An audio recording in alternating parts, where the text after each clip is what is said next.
If you discover money at the roadside, what will you do? Will you report the police?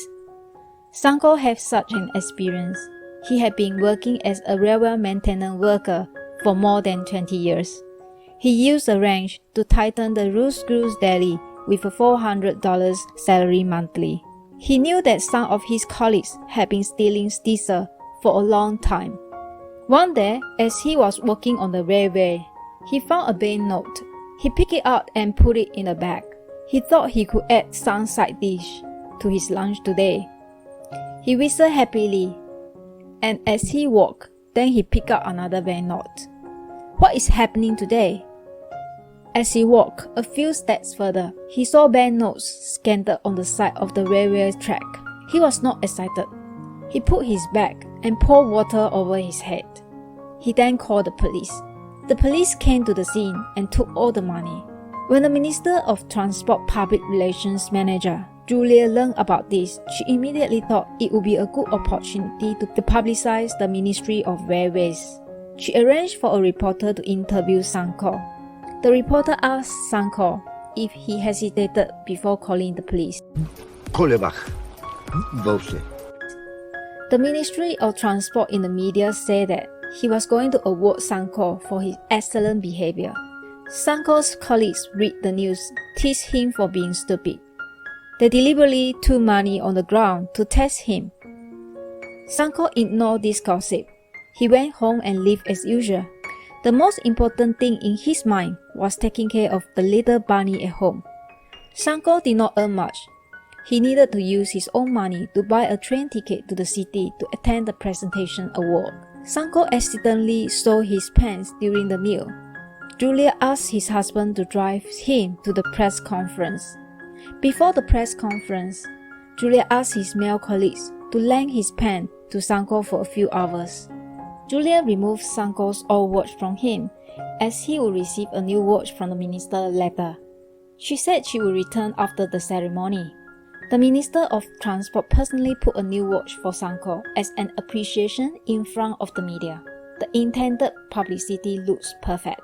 The minister asked, "Is the hammer used in your work heavy?"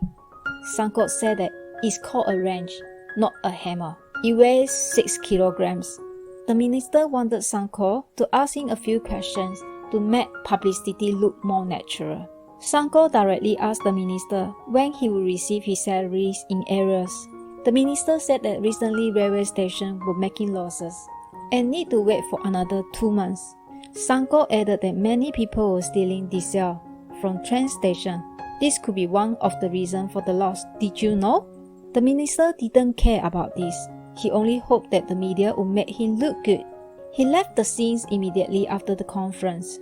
No one pays attention to Sanko, even though this was an award presentation for him. Only one reporter gave him a business card and asked Sanko to contact him for an exclusive interview if he wanted.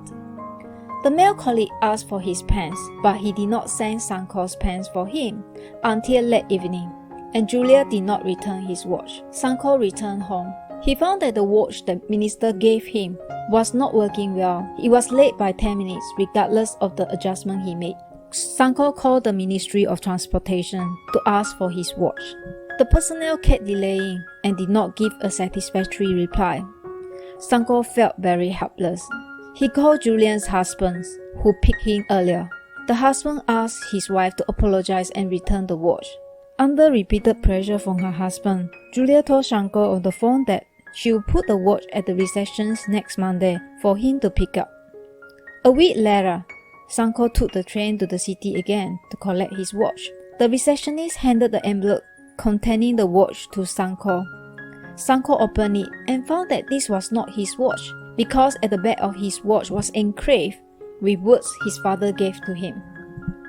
Julia did not make an effort to find the watch, so she bought a similar type, but Sanko only wanted to get his old watch.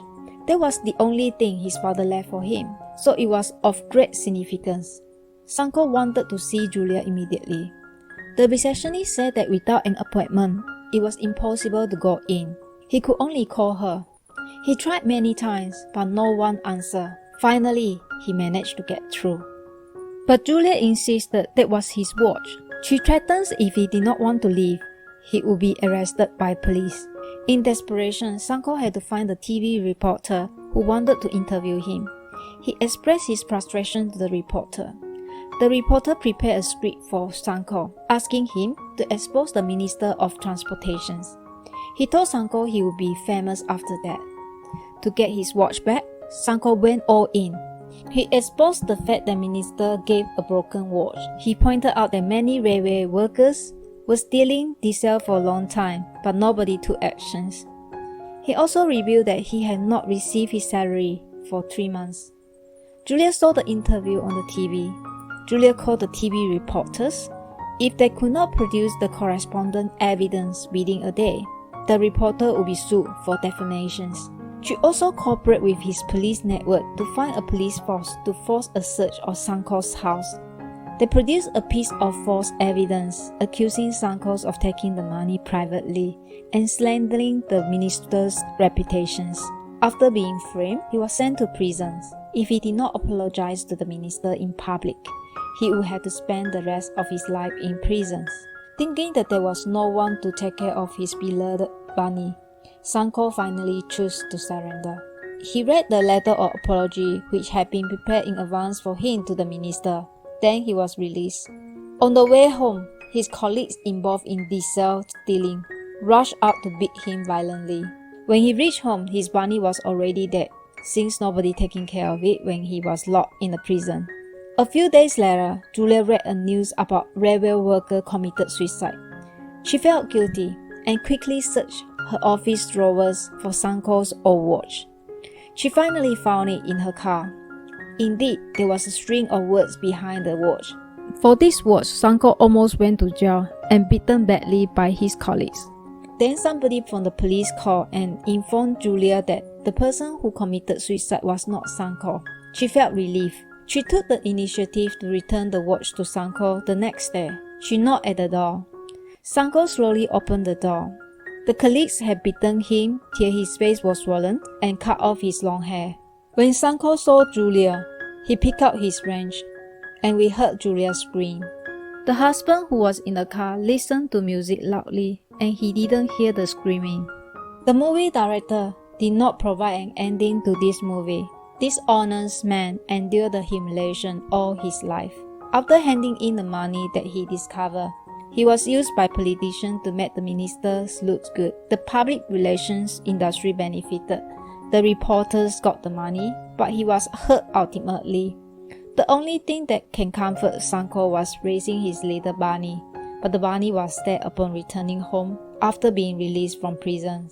We are not sure if Sanko hit Julia with a wrench. What do you think? Well, that's all for today. If you like my video, please subscribe. Bye!